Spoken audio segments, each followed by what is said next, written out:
Herkese merhabalar, kanalıma hoş geldiniz. Bugünkü videomuzun konusu evleneceğim insan nasıl biri? 3 tane deste yapacağım burada. Ve sizden bir tanesini seçmenizi isteyeceğim. Şimdi hemen başlayalım. Destemizi şöyle bir karıştıralım.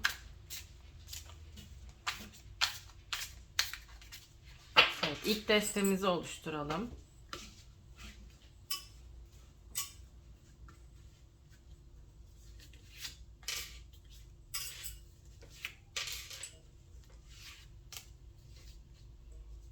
Beni izleyenlerin niyetiyle çekiyorum kartları. Tekrar karıştırıyorum. Tekrar bir deste daha oluşturalım.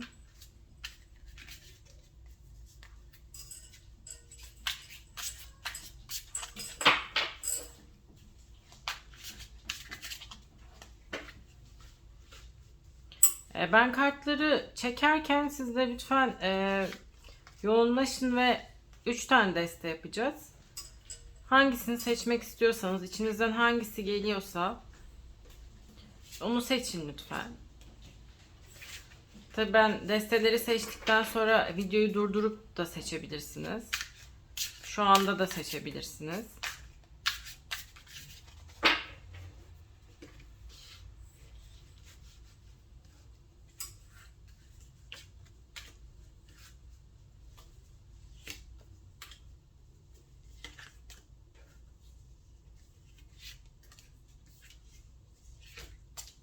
Evet, destelerimizi oluşturduk.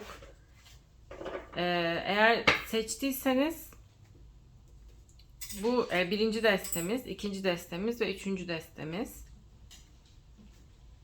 Seçtiyseniz desteleri yavaş yavaş açmaya başlayalım. Bu ikiyi kenara alıyorum. Ve ilk desteği seçenlerimiz için kartlarımızı açıyoruz. Evet, ilk destemizi seçen kadınlar için önce anlatacağım kısaca.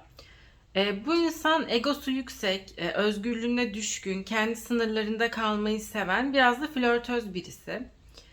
Onunla beraber gezmek, eğlenmek, vakit geçirmek güzel olsa da bağlanma problemleri yaşayabilir.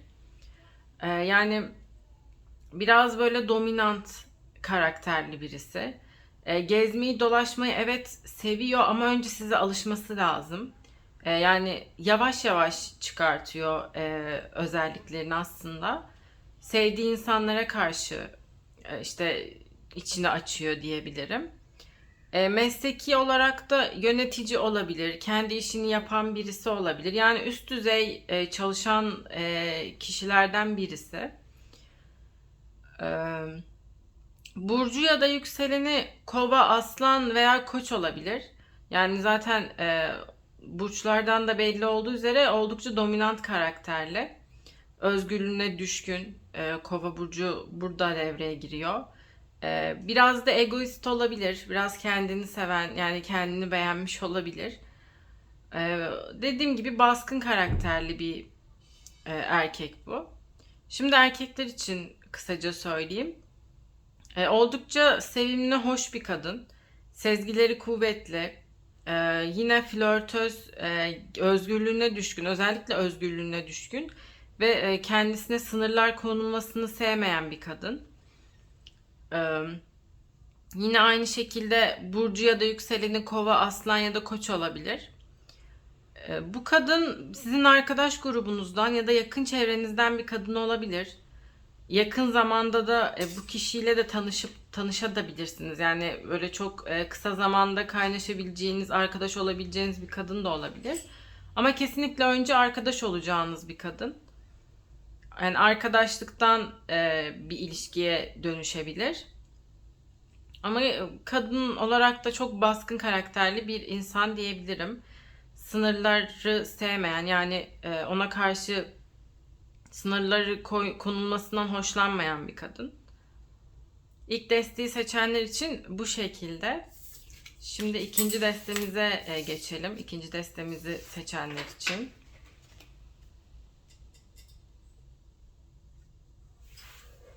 Önce bu desteği seçen kadınlar için anlatacağım kısaca.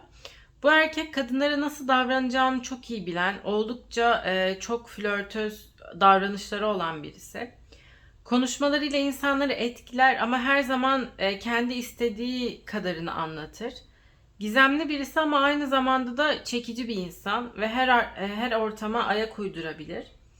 E, Adalet arayışı var kendisinde. Yani adaletli yönü çok ağır basan birisi. Biraz ruh hali çabuk değişebilir. Değişken bir ruh haline sahip. Dengeleri biraz çabuk da şaşabilir. Ama kendini çok çabuk toparlayan bir erkek. Aynı zamanda öz bakımına da dikkat eden, aynı zamanda kendi psikolojik sağlığına da dikkat eden birisi. Bilinçli bir insan. Biraz böyle peşinden koşulmasından hoşlanan birisi. Yani çok birinin peşinden koşmaz da daha çok kendisinin peşinden koşulmasını isteyen birisi gibi. Yine ilk destedeki gibi özgürlüğüne düşkün birisi ama yani bir tık daha az böyle diğer desteği seçenlere göre. Yine özgürlüğünü seven, kısıtlanmayı sevmeyen bir erkek. Şimdi erkekler için olanına geçelim. Kısaca erkekler için anlatalım. Hoş bir bayan, alımlı bir insan. Ağırkanlı ama sevdiği insanlara karşı da çok sıcakkanlı. Aşk, sevgi, ikili ilişkiler onun için çok önemli. Arkadaşlıklar da çok önemli. Biraz gizemli bir insan. Nerede nasıl davranacağını bilen bir kadın. Girdiği ortamda fark edilen, yani böyle hemen gözler üzerine çevrilen bir kadın. Ee, Güzel, hoş, alımlı. Yine kendi öz bakımına çok dikkat eden, bunu çok seven, yani yapmayı çok seven ve psikolojik sağlığına da aynı zamanda çok dikkat eden bir kadın. Meditasyondur, doğada yürümek, arınmak gibi şeylere ilgi duyan bir insan. Yine özgürlüğüne çok düşkün. Ee, Yani yine kendisine böyle çok kısıtlanmayı sevmeyen bir kadın yani. Biraz özgür bırakılması gereken bir kadın. Burcu ya da yükseleni akrep, terazi veya yengeç olabilir. Yani kartlar da bunu gösteriyor zaten. Özellikler de bunu gösteriyor. Daha çok akrep, terazi ve yengeç insanlarında olan özellikler. İkinci desteği seçenler için de bu şekilde. Şimdi üçüncü destemize geçelim. Onun açılımını yapalım.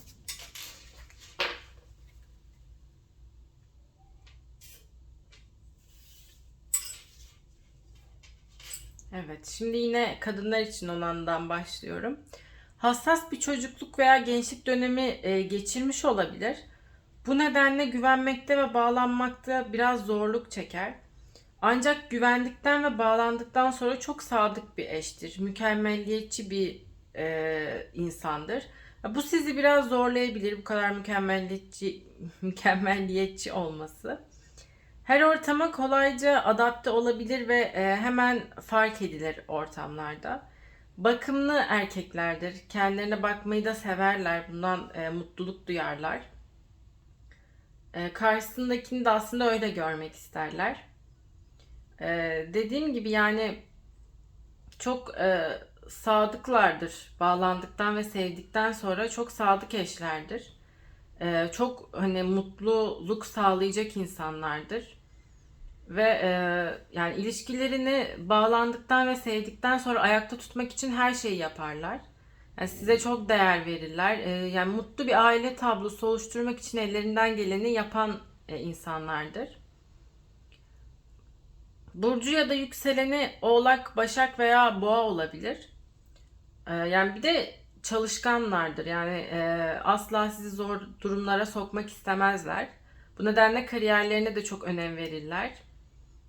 Ee, Bu şekilde kadınlar için. Şimdi erkekler için anlatalım kısaca. Çekici bir kadındır. Bakımı çok sever ve önem verir. Süsü, gezmeyi, tozmayı, kendine bakmayı, lüksü çok sever. Yani şatafat içinde yaşamak ister. Ama aynı zamanda çalışkandır da. Yani bunları kendisi de çalışarak sağlamak ister. Pek çocuk düşünen kadınlar olduğunu düşünmüyorum. Daha çok kariyer odaklı kadınlar. Çocuk yapmak hani onlar için ikinci, üçüncü planda olabilir. Yani hatta ömürleri boyunca çocuk düşünmeyen kadınlar da olabilirler. Daha çok kariyerlerine dediğim gibi ağırlık vermek için. Yani hani çocukları olsa bile kariyerlerinden vazgeçmeyen kadınlardır. Hani hemen işlerine geri dönebilirler. Sürekli akıllarında işleri olabilir. Bu da daha rahat yaşamak istemeklerinden kaynaklanıyor. Yani daha rahat, daha lüks içinde yaşamak istedikleri için kariyerlerinden ödün vermek istemiyorlar. Veya işte eşlerinin de tabii kendilerine bunu sağlamasını isterler ama daha çok kendileri bu maddiyatı sağladıklarına daha mutlu olan kadınlar. Maddiyat yani onlar için önce gelir açıkçası.